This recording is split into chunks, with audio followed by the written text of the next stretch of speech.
On the day of my mother's funeral, my wife was throwing a party at our house with another man. I said nothing. I had already installed hidden cameras. In court, when she asked for half of everything, I handed the judge a recording. When he pressed play, her blood ran cold. I'm glad to have you here. Follow my story until the end and comment the city you are watching from so I can see how far my story has reached. I pulled into my driveway at 9:30 in the evening, exhausted from the longest day of my life. The funeral service had drained every ounce of emotional strength I had left. My mother Eleanor had been my anchor for 60 years, and now she was gone. All I wanted was to collapse into bed and let the grief wash over me in the privacy of my own home. But as I approached my front door, something was wrong. Music. Laughter.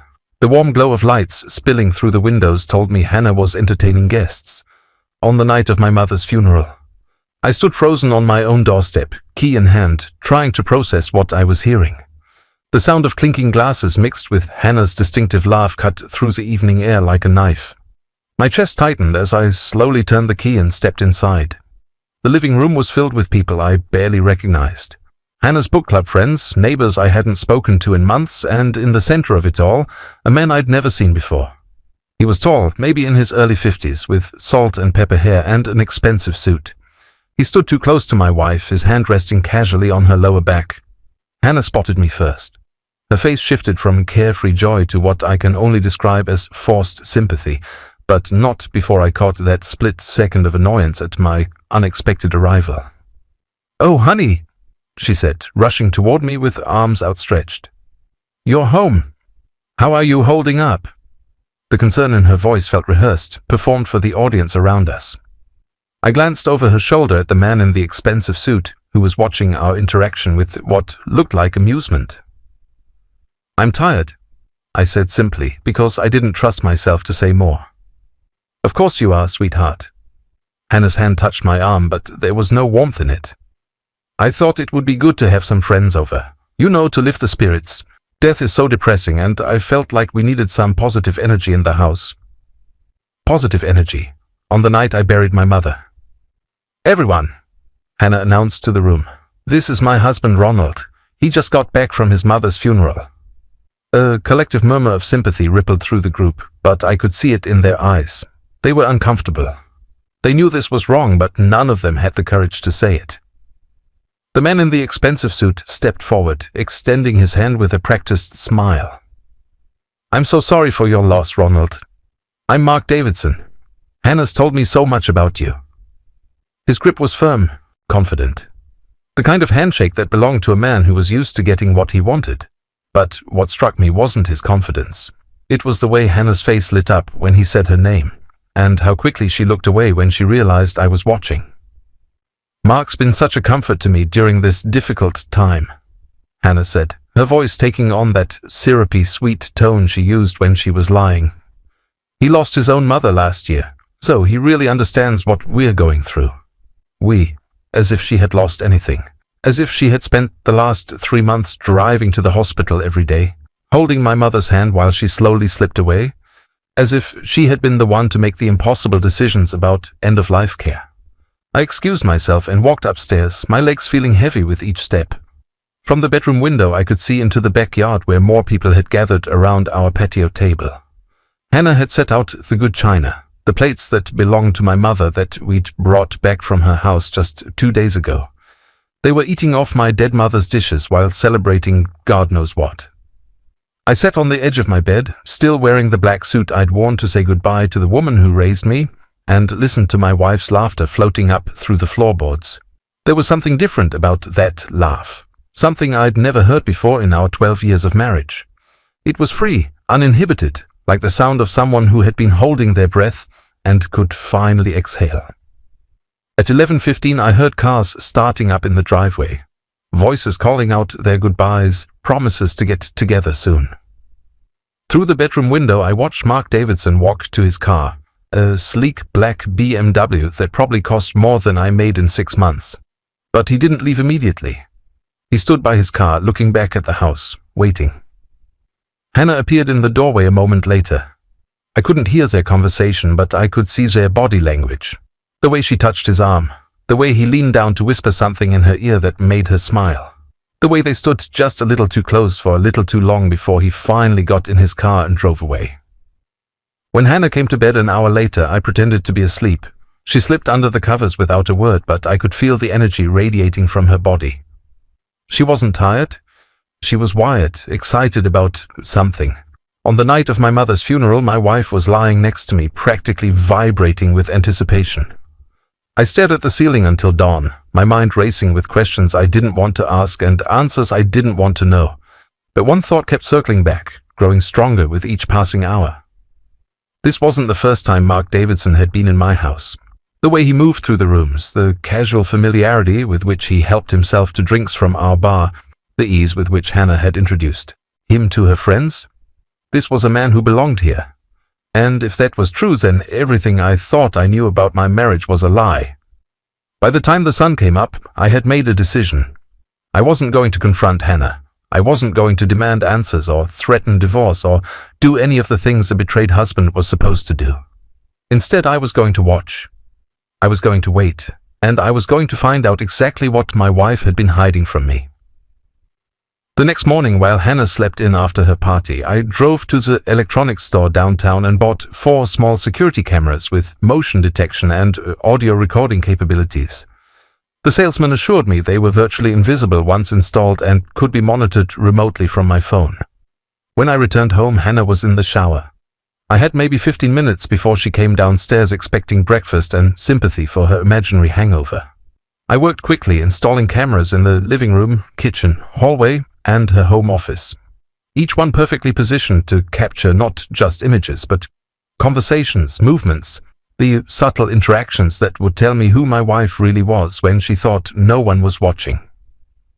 As I finished connecting the last camera to the wireless network, I heard the shower turn off upstairs.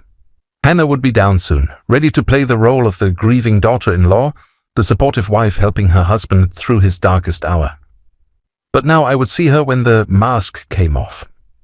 I deleted the purchase history from my phone and threw away the packaging from the cameras.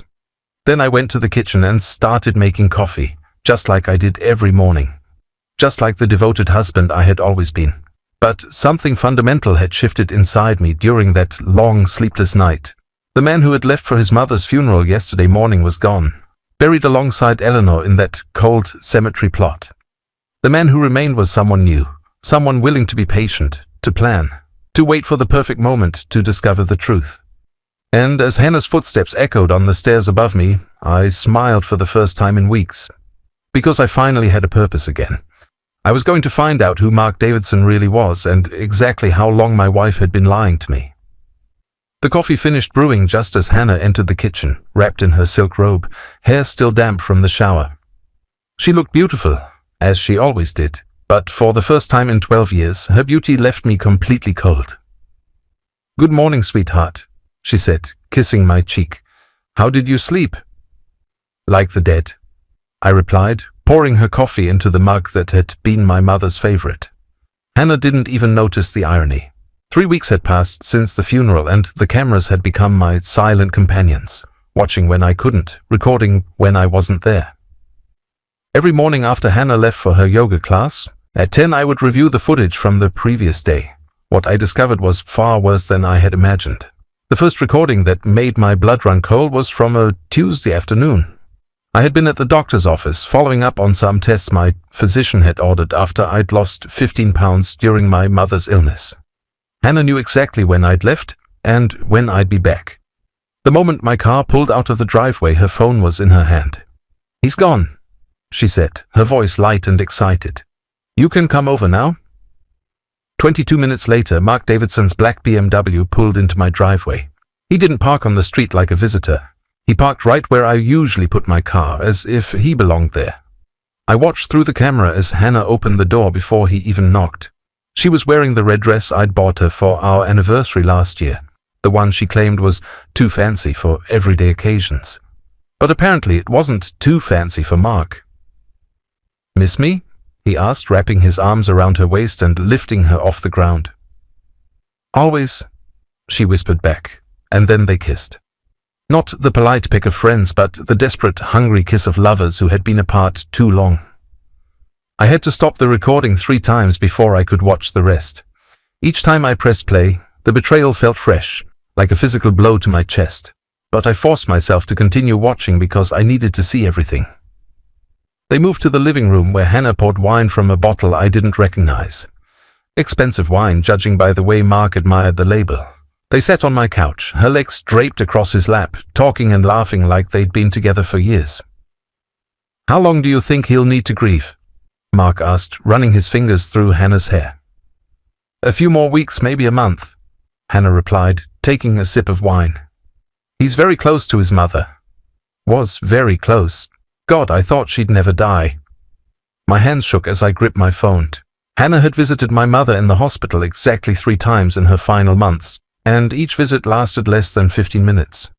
She'd claimed the antiseptic smell made her nauseous, that seeing Eleanor so weak was too upsetting for her sensitive nature. I'd believed her. I'd even felt guilty for asking her to visit more often. "Poor Ronald," Mark said, but his tone was mocking rather than sympathetic. "Still has no idea what's going on right under his nose." "He's completely clueless," Hannah agreed. "Yesterday he thanked me for being so supportive during this difficult time. If he only knew how supportive I've been to you." They both laughed at that, a shared joke at my expense. I wanted to throw the phone across the room, but I forced myself to keep watching. "When are you going to tell him?" Mark asked. Hannah was quiet for a moment, swirling her wine thoughtfully. "Soon. I'm just waiting for the right moment. He needs to process his grief first, and then I'll sit him down and explain that our marriage has run its course, that we've grown in different directions. All that therapeutic nonsense that makes divorce sound like personal growth instead of what it really is." "And he'll just accept that?" "Ronald's always been passive. He doesn't fight for anything. He'll probably be relieved, honestly. I haven't exactly been hiding my disinterest in this marriage lately." That was true. Over the past year, Hannah had become increasingly distant. Fewer conversations over dinner, separate bedrooms citing my snoring, declined invitations to events she used to enjoy. I'd attributed it to stress from her job, the natural ebb and flow of a long marriage, the approaching reality of my mother's declining health. I told myself it was temporary, that we'd reconnect once life calmed down, but there was no stress at her job. There was no natural ebb and flow. There was only Mark Davidson and the life she'd been building with him while I focused on my dying mother. "What about the house?" Mark asked. "Oh, we'll sell it. Ronald will want to downsize anyway, especially after what happened to his mother. All those medical bills probably wiped out most of his savings." I paused the recording, my heart pounding. Medical bills? My mother had excellent insurance, and I had been careful to handle all of her expenses within the coverage limits. There had been some out-of-pocket costs, maybe $3,000 total, hardly enough to impact our savings. But Hannah didn't know that because she'd never bothered to ask about the financial details. She'd simply assumed I was struggling and planned her future accordingly. I resumed the recording, dreading what else I might hear. "We could get something in the hills," Hannah continued. "I saw this beautiful place last week when I was driving around with Sarah. 4 bedrooms, granite countertops, a pool, much more our style than this suburban box." Our style. As if they were already a couple, already making decisions together about where to live and how to spend the money from selling my house. The recording went on for another 47 minutes. They talked about vacation plans for the summer, restaurants they wanted to try, couples they hoped to socialize with once their relationship was public. They talked about everything except the man whose life they were casually dismantling. But the most chilling moment came near the end when Mark checked his watch and said he needed to leave before I returned. "Same time Thursday?" he asked, kissing her goodbye. "Actually, Ronald has a dentist appointment Thursday afternoon. We could have the whole evening." "Perfect. I'll bring dinner from that Italian place you love." They had my schedule memorized. They knew my appointments, my routines, my habits well enough to plan their affair around them. This wasn't a recent development or a moment of weakness. This was a calculated, long-term deception that had been going on for months, maybe longer. After reviewing that recording, I started paying closer attention to the patterns. Mark visited on average 3 times per week, always when I was away from the house for extended periods. He had a key to the back door, which explained how he'd been able to come and go without neighbors noticing. Hannah had given him access to my home, my sanctuary, the place where I'd grieved for my mother and worried about our marriage and never suspected that my wife was entertaining another man in my absence. The emotional recordings were bad enough, but the financial ones nearly sent me to the hospital. On a Friday afternoon, while I was visiting Eleanor's grave and bringing fresh flowers, Hannah was on the phone with someone discussing joint bank accounts and investment portfolios. "No, he doesn't pay attention to the statements," she was saying. "Ronald leaves all the financial management to me. He just assumes everything is fine." This was true. I'd always trusted Hannah to handle our household finances. She had an accounting background and seemed to enjoy managing budgets and investments. Every month she'd give me a summary of our financial position, and I'd nod approvingly and thank her for taking care of such tedious details. "The checking account has about 12,000 and there's maybe 45,000 in the retirement accounts," she continued, "plus whatever equity we have in the house." I nearly dropped my phone. We had closer to 90,000 in retirement savings, and the house was almost paid off. Hannah was either grossly mistaken about our financial position or she was deliberately understating our assets. Given everything else I discovered, I suspected the latter. "What about life insurance?" the voice on the other end asked. 200,000 through his work, but that's only if something happens while he's still employed. He's been talking about early retirement, which would complicate things. Early retirement. I'd mentioned it exactly once in passing after a particularly stressful day at the office. I'd said something about how nice it would be to retire at 62 and spend more time with family. Hannah had seemed supportive at the time, encouraging me to think about what I'd want to do with my free time. Now I understood her enthusiasm differently. Early retirement would eliminate the life insurance payout that was apparently part of her long-term financial planning. "Don't worry," Hannah continued. "I'll make sure he stays at work until we're ready to make our move. He's very focused on providing for our future. He won't retire if he thinks it would leave us financially vulnerable." Our future. She was talking about securing my life insurance while planning to leave me for another man. The cold calculation of it took my breath away. That night I sat in my study pretending to read while Hannah watched television in the living room. She was texting, constantly, smiling at her phone in a way she hadn't smiled at me in months. Every few minutes she would giggle softly at something on her screen, then glance toward the study to make sure I wasn't watching. I wasn't watching her.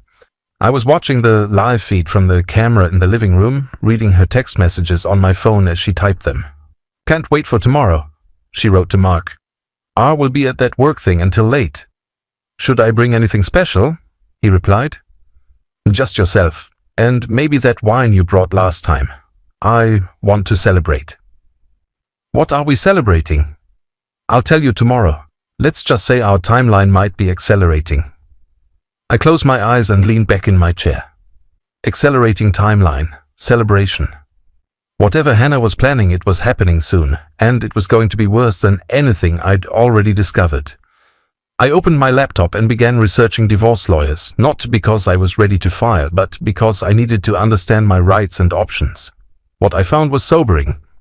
In our state, Hannah would be entitled to half of all marital assets, including retirement accounts, home equity, and any inheritance received during the marriage. Inheritance. My mother had left me everything in her will, including the family home that had been paid off decades ago, her investment accounts, and several valuable pieces of jewelry that had been in our family for generations. The total value was significant, probably close to $300,000, and according to state law, Hannah would have a claim to half of it, unless she'd done something to disqualify herself from that claim. Adultery was still grounds for an unequal distribution of assets in divorce proceedings, but only if it could be proven with clear and convincing evidence. For the first time in weeks, I smiled as I looked at my phone where hours of recordings were stored in a secure cloud account. Clear and convincing evidence was exactly what I had, and more was being recorded every day. I just needed to be patient a little longer. Let Hannah and Mark continue their affair. Let them make their plans. Let them celebrate whatever timeline they were accelerating. Because when the time came for them to make their move, I would be ready with evidence they never imagined existed. The hunter had become the hunted, and they didn't even know they were being watched. The call came on a Wednesday morning while I was reviewing security footage from the previous day. Hannah had left early for what she claimed was a doctor's appointment, but the cameras showed her spending 2 hours at Mark's apartment complex instead. I was so focused on documenting her lies that I almost didn't answer when my phone rang. "Mr. Holloway, this is Patricia Morse from Morse, Anderson and Associates. I was your mother's attorney." My stomach tightened. I'd been expecting this call for weeks, but somehow it still caught me off guard. "Yes, Miss Morse. Thank you for calling. I'm sorry for your loss, Mr. Holloway. Your mother was a remarkable woman. I have her will ready for probate, and there are some matters we need to discuss in person. Would you be available to come in this afternoon?" I glanced at my calendar. Hannah wouldn't be home until evening, which meant I could meet with the attorney and review the inheritance details without her immediately demanding information she had no right to possess. 2 o'clock would work, I said. "Perfect. And Mr. Holloway, you might want to bring a financial advisor with you. Your mother's estate is more substantial than you might expect." More substantial. Those words echoed in my mind as I drove to the law office. My mother had lived modestly her entire life. She'd worked as a secretary for the school district, clipped coupons, shopped sales, and never seemed to spend money on anything but necessities. But I'd also known she was careful with money, that she saved religiously and invested conservatively. Patricia Morse was a woman in her 70s with silver hair and sharp eyes behind wire-rimmed glasses. She'd known my mother for over 20 years, handling her legal affairs with the same meticulous attention Eleanor had applied to everything in her life. "Your mother was very proud of you, Ronald," she said as she opened a thick file folder. "She talked about you constantly, your marriage, your career, how responsible you've always been." I nodded, not trusting myself to speak. The grief was still too raw, too close to the surface. "She was also very concerned about protecting what she'd built," Miss Morse continued. "Particularly in recent months, she mentioned that she had some worries about your wife." My blood went cold. "What kind of worries?" She never went into detail, but she did say that Hannah had been asking a lot of questions about family finances during her hospital visits. Questions that seemed inappropriate for someone who was supposedly there to provide emotional support. I thought back to Hannah's rare visits to the hospital. Each time she'd claimed they were too difficult for her, that seeing my mother so weak was overwhelming. But apparently she'd found the strength to interrogate a dying woman about money. "Your mother was very specific about her wishes," Ms. Morse said, pulling out several documents. "She wanted to make sure her legacy went to family members who would honor her memory and use her gifts wisely." She slid a document across the desk. "This is the will, but there are some additional provisions that might surprise you." I scanned the first page, expecting to see the house and a modest savings account. Instead, I found myself looking at assets totaling over $800,000. $800,000? I whispered. "Your mother was an excellent investor, Ronald. She started buying blue-chip dividend stocks in the 1970s and never sold a single share. She also inherited some property from her own parents that has appreciated significantly over the decades." I stared at the numbers, trying to process what I was seeing. The house was worth $250,000. Stock portfolios totaling $430,000. A rental property in the next county worth $120,000. And various other assets including savings accounts, bonds, and valuable jewelry. "There's more," Ms. Morse said gently. "Your mother was very concerned about protecting this inheritance from potential marital claims. She specifically structured her bequests to you as separate property, not marital property." "What does that mean?" "It means that under normal circumstances, your wife would have no claim to any of these assets in the event of a divorce. Your mother was very clear about that. She said she didn't want her life's work to be divided among people who hadn't earned it." I leaned back in my chair, overwhelmed. My mother had somehow anticipated that my marriage might end badly, and she'd taken steps to protect me from financial devastation. But how had she known? "There's one more thing," Ms. Morse said, her expression becoming more serious. "About 3 months ago, your mother received a visit from your wife. Hannah came here asking questions about the will." My chest tightened. "What kind of questions?" "She wanted to know if she was named as a beneficiary, what assets your mother owned, and when probate would be completed." She claimed you had sent her to gather information because you were too grief-stricken to handle the details yourself. I felt sick. I never sent her. I suspected as much. Your mother was very upset about the visit.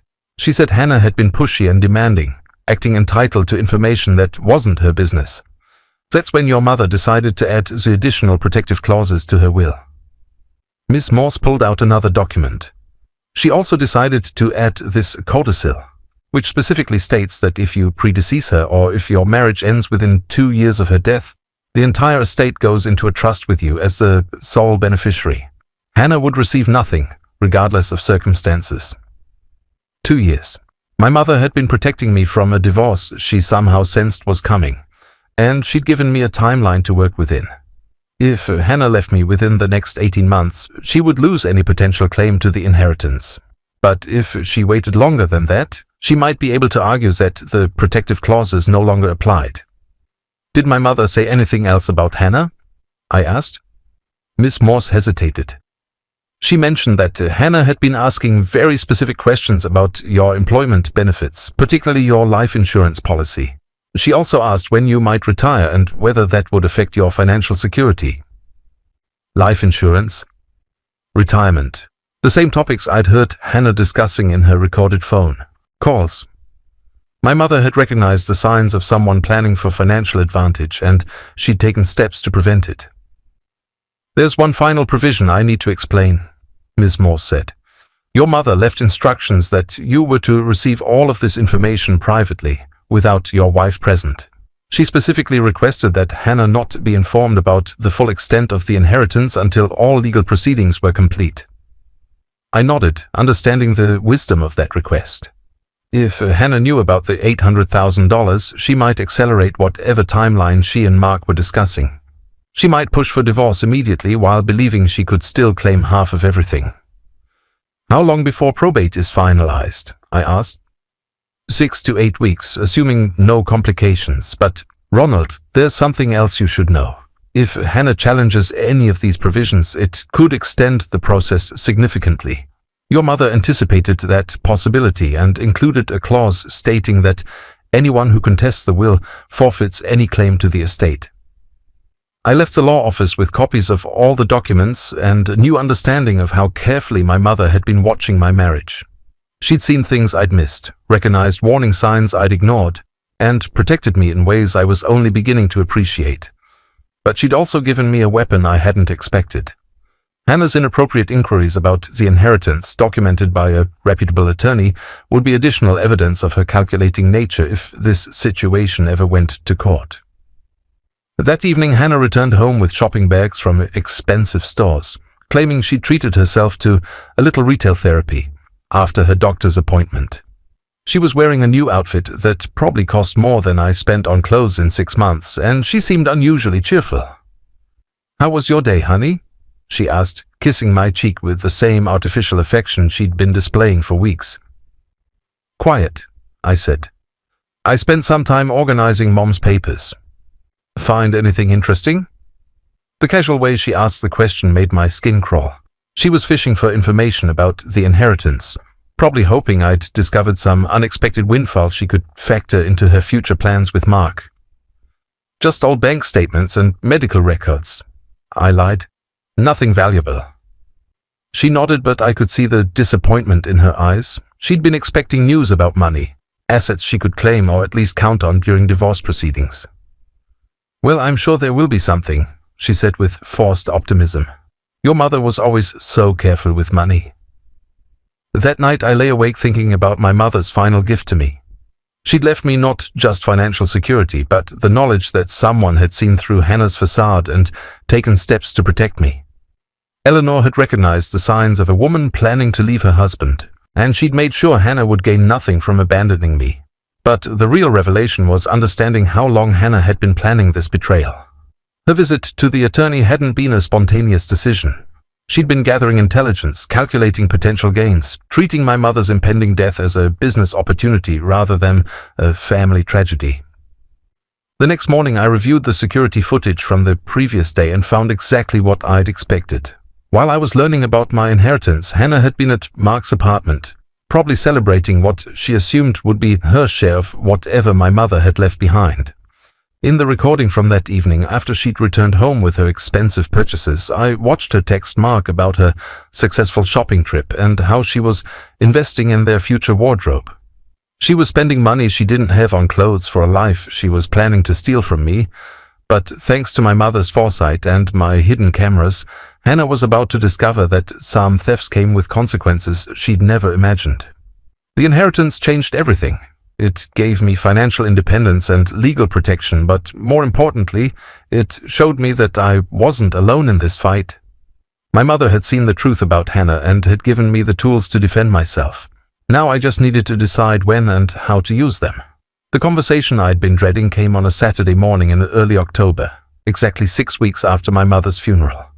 Hannah had been unusually attentive all week, making my favorite meals, asking about my day, even suggesting we take a weekend trip together. I should have recognized it as the behavior of someone preparing to deliver devastating news, but I was too focused on monitoring her secret life to pay attention to her public performance. She waited until I was settled in my study with my morning coffee, surrounded by the familiar comfort of my books and papers. It was a calculated choice of location. The study was my sanctuary, the place where I felt most secure, which would make her announcement that much more jarring. "Ronald, honey, we need to talk." The tone was gentle but serious, the voice of someone about to discuss something life-changing. I looked up from the newspaper I'd been pretending to read while actually reviewing security footage on my phone. "Of course," I said, setting down my coffee cup. "What's on your mind?" Hannah perched on the edge of the leather chair across from my desk, her hands folded in her lap like a child about to confess to breaking something valuable. But there was nothing childlike about the calculation behind her eyes. "I've been doing a lot of thinking lately," she began. "About us, about our marriage, about where we are headed." I nodded encouragingly, playing the role of the unsuspecting husband while my heart pounded with anticipation. This was the moment I'd been preparing for, the confrontation that would set everything in motion. "I think we need to be honest about what's happened between us," she continued. "We've grown apart, Ronald. We want different things. We've become different people." "Different how?" I asked, so I knew exactly what she meant. She'd become someone who could lie to my face while planning my destruction, and I'd become someone who documented her betrayals while planning my defense. "You're so focused on the past," she said, her voice taking on that therapeutic tone she used when she wanted to sound wise and insightful. "Your mother's death has made you even more withdrawn than usual. You spend all your time grieving instead of looking toward the future." The audacity of using my grief over my mother's death as justification for her affair took my breath away. I gripped my coffee cup to keep my hands from shaking with rage. "And what future are you looking toward?" I asked carefully. "A different one than what we have now," she said. "Ronald, I want a divorce." There it was. The words hung in the air between us like a blade waiting to fall. I stared at her for a long moment, letting the silence stretch until she began to fidget uncomfortably. "A divorce," I repeated slowly, as if the concept were foreign to me. "I know this is shocking," she said, rushing to fill the silence. "But I've been thinking about this for months. We're not happy, Ronald. When was the last time we laughed together? When did we last have a real conversation about anything meaningful? When was the last time you weren't planning to leave me?" I thought but didn't say. Instead, I asked, "Is there someone else?" The question hit her like a physical blow. She blinked rapidly, her carefully rehearsed speech momentarily derailed by my directness. "That's not what this is about," she said finally. "This is about us, about the fact that we've become strangers living in the same house." "But is there someone else?" I pressed. "Ronald, please don't make this harder than it has to be." "That's not an answer." She sighed dramatically, as if I were being unnecessarily difficult. "No, there's no one else. This decision is about our relationship, not about another person." The lie came so easily, so convincingly, that I almost admired her skill. If I hadn't spent weeks watching her with Mark Davidson, if I hadn't heard her plan our divorce while celebrating with her lover, I might have believed her. "I see," I said. "And you've thought this through completely." You're sure this is what you want? I'm sure. Her relief was palpable. She'd expected me to fight, to plead, to make emotional arguments for saving our marriage. Instead, I was giving her exactly what she wanted with minimal resistance. Then I suppose we should discuss the practical matters, I said, as if we were talking about refinancing the mortgage instead of ending 12 years of marriage. Hannah's face brightened. She pulled out a manila folder I hadn't noticed her carrying, obviously prepared for this conversation to go smoothly. I've already spoken to an attorney, she said, opening the folder to reveal several typed pages. Just to understand our options. I want this to be fair for both of us.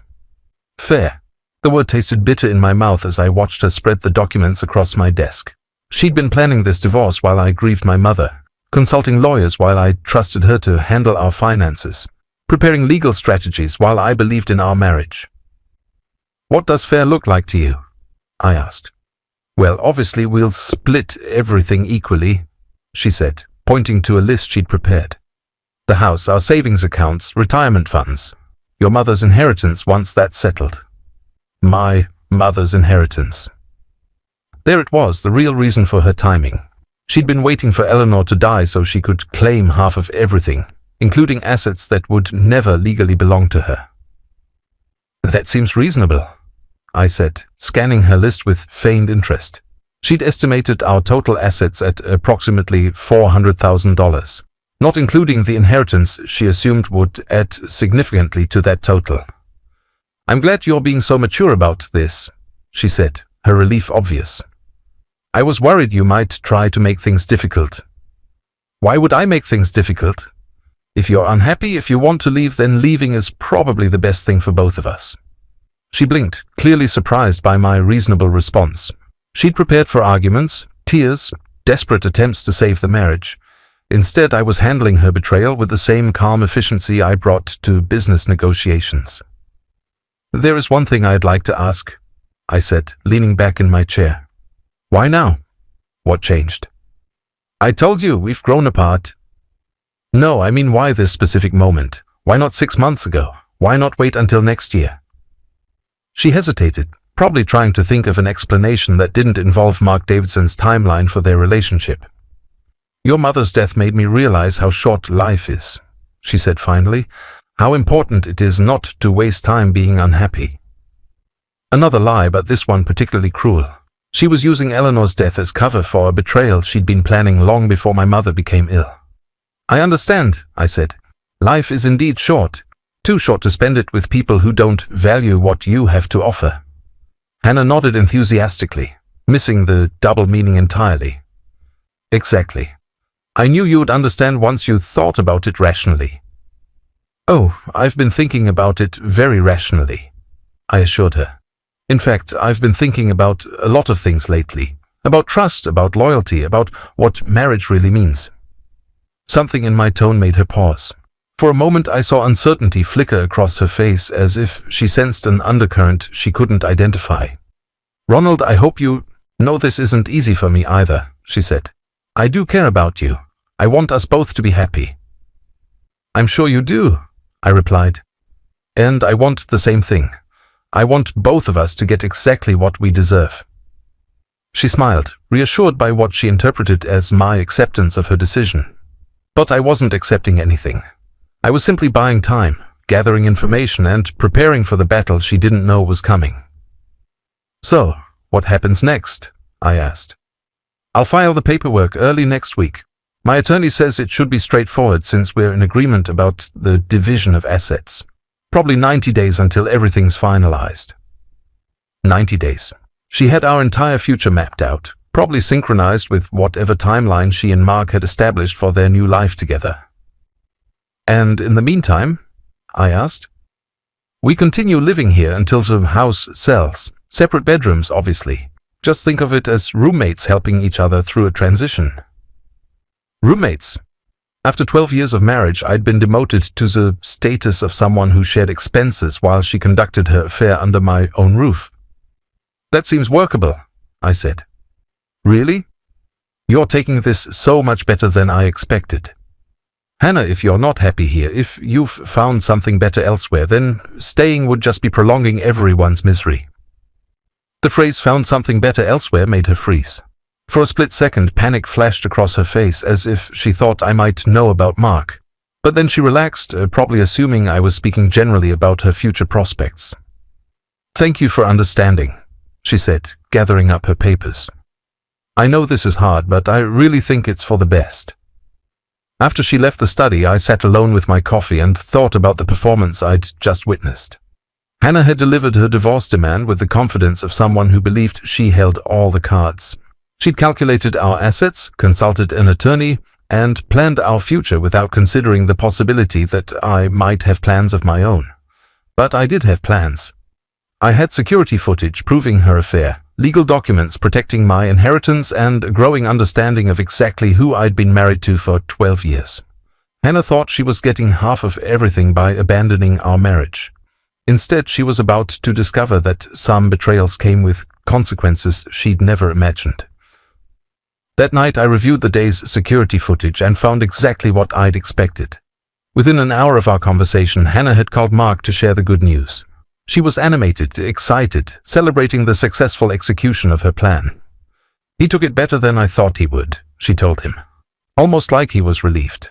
"I think he's been just as unhappy as I have." "So it's really happening?" Mark asked. "It's really happening. 90 days and we're free. Free to be together, without all this sneaking around. Free!" The word echoed in my mind as I watched them plan their liberation from the marriage they'd been systematically destroying. They had no idea that their freedom was about to come with a price neither of them had calculated. I opened my laptop and began researching the best divorce attorneys in the city. Not because I wanted to fight Hannah's filing, but because I wanted to make sure I had the best possible representation when the truth finally came out. Hannah had started this war with her betrayal. Now it was time to finish it with evidence she never knew existed. 3 months after Hannah filed for divorce, we sat in a sterile conference room adjacent to Judge Margaret Chen's courtroom, waiting for our case to be called. Hannah looked confident in her navy blue suit, her lawyer beside her shuffling through papers with practiced efficiency. She'd spent the morning texting, probably with Mark, updating him on what she expected to be a routine hearing that would finalize the division of our assets. My own attorney, David Morrison, was a sharp man in his 50s who specialized in complex divorce cases. When I'd first contacted him, I'd simply said I needed representation in an uncontested divorce. I hadn't mentioned the recordings or the inheritance details.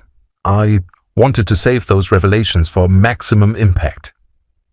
"Mr. Holloway," David had said during our initial consultation, "your wife's filing seems straightforward, but I always recommend that my clients be completely honest about any complications that might arise." "There might be some complications," I'd admitted, "but I prefer to address them if and when they become relevant." Now sitting in that conference room, I felt the weight of the flash drive in my jacket pocket. Hours of recordings, financial documents, legal papers documenting Hannah's systematic betrayal of our marriage. Evidence she had no idea existed. Hannah's attorney, Margaret Walsh, was a woman who specialized in securing favorable settlements for wives in divorce proceedings. She'd built her reputation on portraying her clients as the victims of neglectful or financially controlling husbands. It was probably the perfect strategy for most cases, but she didn't know what kind of evidence was waiting to be revealed. "Mrs. Holloway has been very reasonable in her requests," Walsh said to David as we waited. "She's asking for exactly half of all marital assets, which is standard in no-fault divorces. There shouldn't be any complications." Hannah nodded, playing the role of the long-suffering wife who just wanted a fair settlement so she could move on with her life.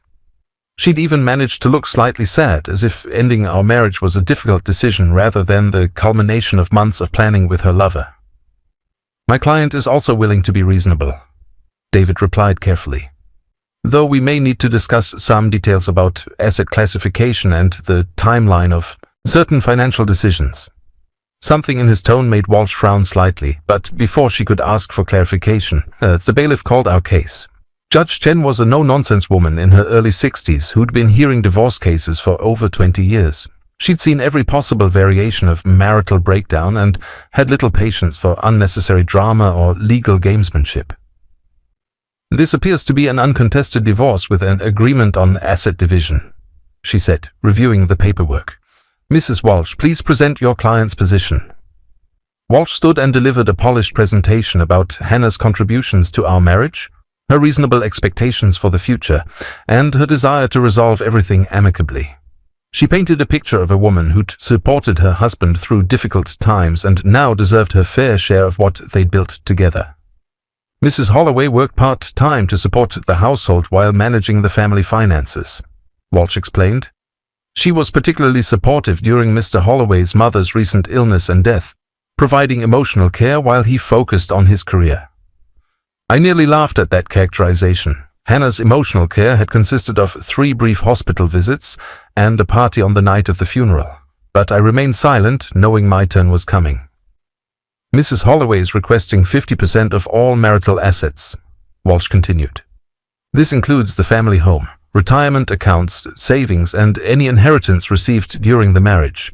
The total value is approximately $400,000, plus whatever amount comes from the recent inheritance from Mr. Holloway's mother. Judge Chen nodded and turned to David. Mr. Morrison, does your client contest any of these claims? David stood, his expression calm but determined. Your Honor, my client does not contest the divorce itself, but there are significant issues with Mrs. Holloway's characterization of the marriage and her entitlement to certain assets. Hannah shifted uncomfortably in her chair. This wasn't part of her script. What kind of issues? Judge Chen asked. Issues related to marital conduct that may affect asset distribution, Your Honor, and issues related to the classification of inherited property under state law. Walsh stood quickly.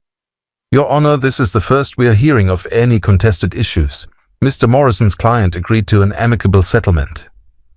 My client agreed to a fair settlement, David corrected. But fairness depends on all parties being honest about their conduct during the marriage. Judge Chen leaned back in her chair. Mr. Morrison, what exactly are you alleging? Adultery, Your Honor. Extensive, documented adultery that continued throughout Mrs. Holloway's preparation for this divorce filing. The word hit the courtroom like a thunderclap. Hannah's face went white, her confident posture crumbling as she realized this hearing was not going to proceed as planned. That's a serious allegation, Judge Chen said. Do you have evidence to support it? David reached for his briefcase and pulled out a thick folder. Extensive evidence, Your Honor. Security camera footage, recorded conversations, documented meetings between Mrs. Holloway and her paramour dating back over 6 months. Hannah turned to look at me for the first time since we'd entered the courtroom. Her eyes were wide with shock and growing fear. She was beginning to understand that her carefully planned betrayal had been discovered and documented. Walsh recovered quickly from her surprise. Your Honor, even if these allegations are true, adultery doesn't automatically disqualify a spouse from marital property in this state. That's correct, Judge Chen agreed. But it can be a factor in determining an equitable distribution, particularly if there's evidence of financial misconduct or attempts to conceal assets in preparation for divorce. David smiled slightly. That's exactly what we're alleging, Your Honor. Mrs. Holloway has been systematically deceiving her husband about their financial position while planning to leave him for another man. What kind of deception? The judge asked. Mrs. Holloway told her paramour that their marital assets totaled approximately $400,000. In reality, the amount is significantly higher. She also made false statements about her husband's employment benefits and retirement plans, apparently as part of calculating what she would gain from the marriage ending. I watched Hannah's face as David spoke. She was realizing that her private conversations with Mark had somehow been recorded, that her secret planning had been exposed, but she didn't know how extensive the evidence was. Additionally, David continued, Mrs. Holloway visited the attorney handling Mr. Holloway's mother's estate, attempting to gather information about the inheritance without her husband's knowledge or consent. She made false claims about being authorized to collect this information. Judge Chen frowned. Mrs. Walsh, how do you respond to these allegations? Walsh looked flustered, clearly unprepared for this turn of events. She huddled quickly with Hannah, whose whispered responses were obviously not providing the answers she needed. Your Honor, we'd need to review any alleged evidence before responding substantively, Walsh said finally. Mr. Morrison, are you prepared to present this evidence today? Yes, Your Honor. David pulled the flash drive from his folder. We have audio recordings, video footage, and documentation spanning several months. We also have testimony from Mrs. Eleanor Holloway's attorney regarding Mrs. Holloway's inappropriate inquiries about the inheritance. Judge Chen studied the flash drive as if it were a piece of evidence in a murder trial rather than a divorce proceeding. This is highly unusual. Mrs. Walsh, did your client disclose any of this conduct to you when she filed for divorce? No, Your Honor, she did not. Hannah was staring at the flash drive like it was a bomb about to explode, which in a sense it was. Your Honor, David said, before we proceed with reviewing the evidence, there's another matter that affects asset distribution. Mr. Holloway's inheritance from his mother includes specific provisions designed to protect those assets from marital claims. He pulled out another set of documents. The deceased specifically structured the inheritance to ensure that it would remain separate property, not subject to division in divorce proceedings. She also included provisions that would forfeit any claims if the marriage ended within 2 years of her death due to adultery or abandonment. Hannah made a small choking sound. She was beginning to understand that her mother-in-law had somehow anticipated this situation and taken steps to protect me from exactly what she was trying to do. Judge Chen took the inheritance documents and read them carefully. This is very thorough estate planning, and you're saying Mrs. Eleanor Holloway suspected her daughter-in-law might try to leave her son for financial gain? The evidence suggests she had concerns about Mrs. Holloway's motivations, yes. Those concerns appear to have been well-founded. Walsh tried one more time to regain control of the situation.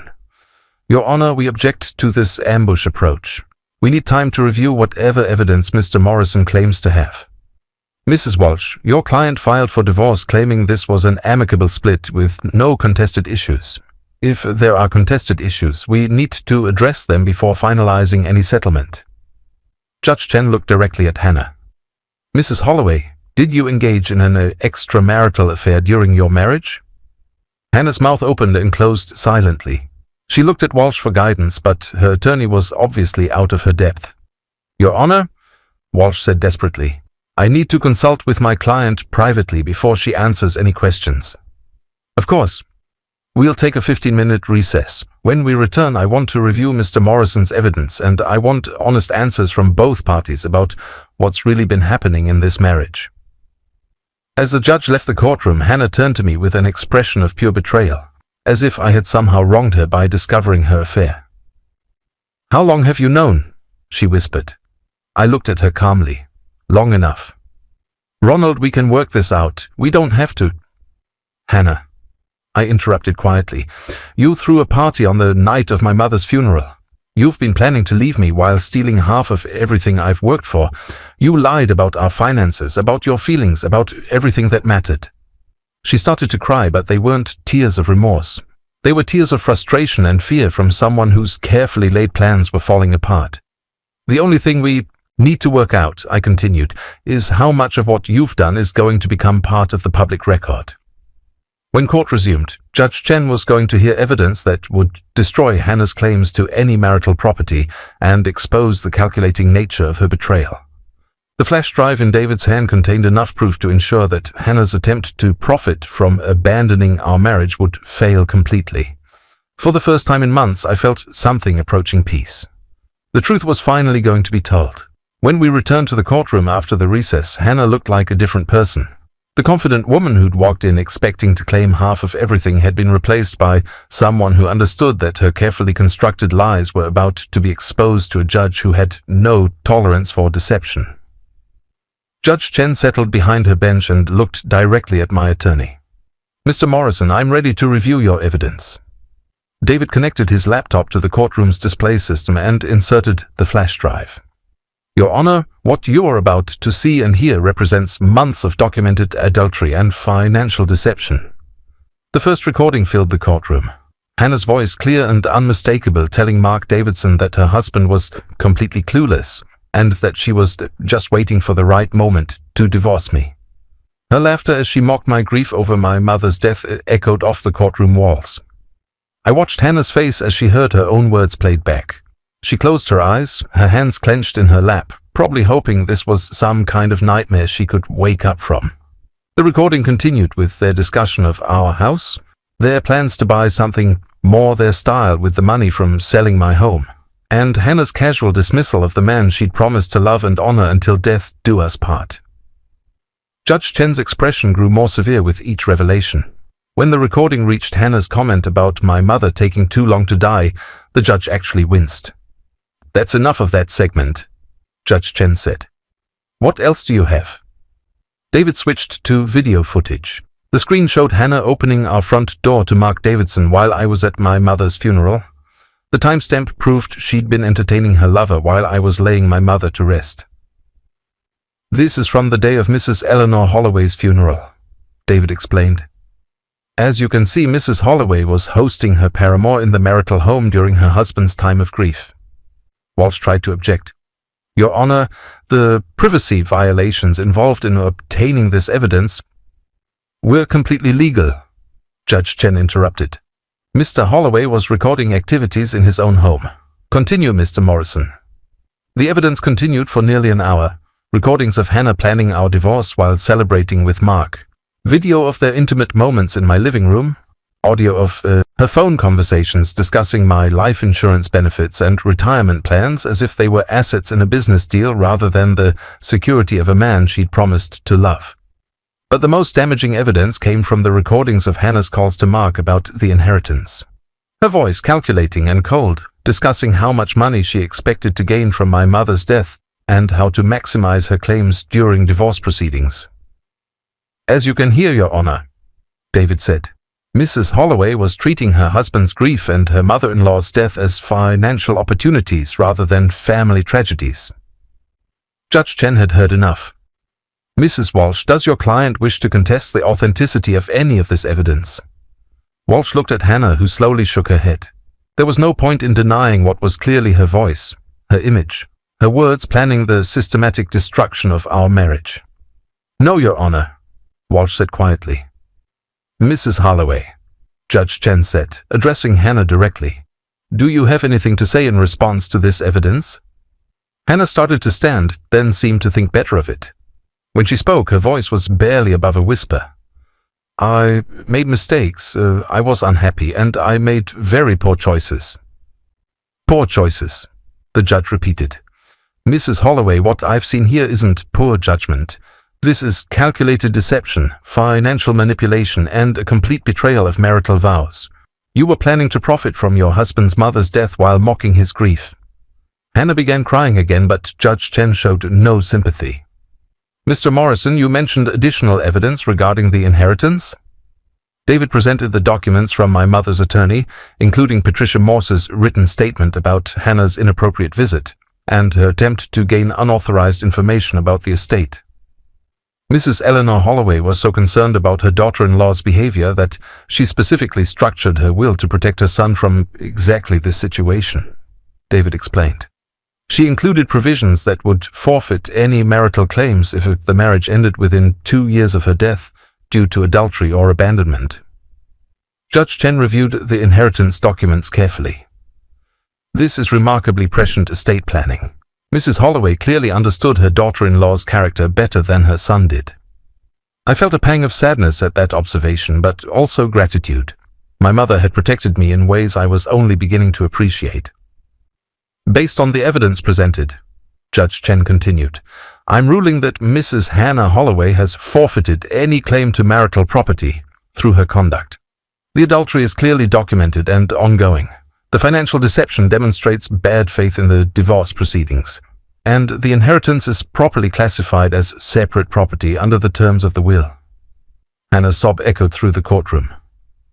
Her attorney put a consoling hand on her shoulder, but there was nothing Walsh could do to salvage this disaster. "Mrs. Holloway will receive no portion of the marital home, no portion of retirement accounts, and no portion of the inheritance. She's entitled to her personal belongings and any assets she brought to the marriage independently." "Your Honor," Walsh tried one last time, "my client contributed to the household for 12 years. Surely she's entitled to some compensation." "Your client contributed adultery and deception," Judge Chen interrupted. "She systematically planned to defraud her husband while mocking his family tragedies. In my courtroom, such behavior results in forfeiture of marital rights." The judge looked at Hannah one final time. "Mrs. Holloway, your conduct in this matter has been appalling. You treated your marriage like a business transaction, and your husband's grief like a profit opportunity. You will leave this marriage with exactly what you deserve, nothing." The gavel came down with finality that seemed to echo forever. As we left the courtroom, Hannah tried to approach me one last time. "Ronald, please, we can talk about this. I know I made mistakes, but—" "Hannah," I said quietly, "you didn't make mistakes. You made choices. You chose to betray our marriage, you chose to mock my mother's death, and you chose to try to steal what wasn't yours. Now you have to live with the consequences of those choices." Her face crumpled, but I felt no satisfaction in her pain. I felt nothing at all. 6 weeks later, I stood in my kitchen making coffee in the early morning silence. The house was mine now, officially and completely. Hannah had moved out immediately after the court hearing, taking only her clothes and personal items. She'd left no forwarding address, and I hadn't asked for one. The inheritance from my mother had been finalized, adding $800,000 to my assets along with a rental property that provided monthly income. I was financially secure in ways I'd never imagined possible, but more importantly, I was free from the weight of deception that had nearly crushed me. I'd heard through mutual acquaintances that Hannah's relationship with Mark Davidson had ended badly within a month of our divorce. Apparently, Mark had been less interested in her company once she had no money to bring to the relationship. The woman who'd calculated every aspect of her betrayal had failed to calculate the loyalty of a man who'd helped her cheat. My phone buzzed with a text from my neighbor, Mrs. Patterson, who'd become an unexpected friend during the months of upheaval. "Coffee this afternoon? I made that apple cake you liked." I smiled as I typed back my acceptance. Mrs. Patterson was a widow in her 70s who'd recognized the signs of a man rebuilding his life. She'd offered friendship without judgment and companionship without complications. As I sat on my back porch with my morning coffee, I thought about the journey from that terrible night when I'd found Hannah celebrating on my mother's funeral day to this peaceful morning in my own home. The anger had faded, replaced by something I hadn't expected: gratitude. Hannah's betrayal had been devastating, but it had also been revealing.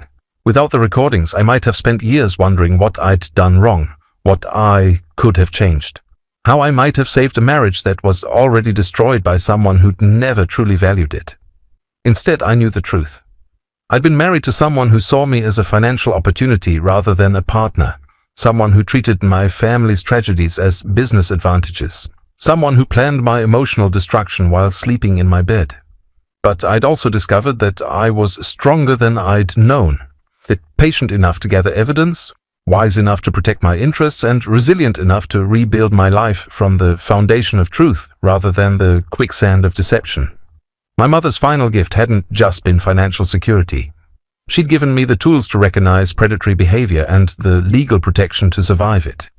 Eleanor had seen through Hannah's facade and taken steps to ensure that her son would emerge from this betrayal with dignity and resources intact. I raised my coffee cup in a silent toast to my mother's wisdom and my own survival. The woman who tried to profit from my grief had lost everything, while the man she'd tried to destroy had found peace. Sometimes justice isn't about punishment or revenge. Sometimes it's simply about truth prevailing over deception and genuine love protecting against calculated betrayal. My mother had loved me enough to anticipate Hannah's treachery and shield me from it. That love had proven stronger than any scheme my ex-wife could devise. As the sun rose higher and the morning grew warmer, I went inside to plan my day. There was a garden to tend, books to read, and a life to live on my own terms. For the first time in years, every choice I made would be mine alone, unfiltered by the needs or demands of someone who'd never really cared about my well-being. Hannah had taught me that some people view marriage as a transaction rather than a commitment. My mother had taught me that real love protects and preserves rather than exploits and destroys. I knew which lesson I would carry forward and which person I would continue to honor with the life I'd reclaimed from the ashes of betrayal. The house was quiet, but it no longer felt empty. It felt like home again.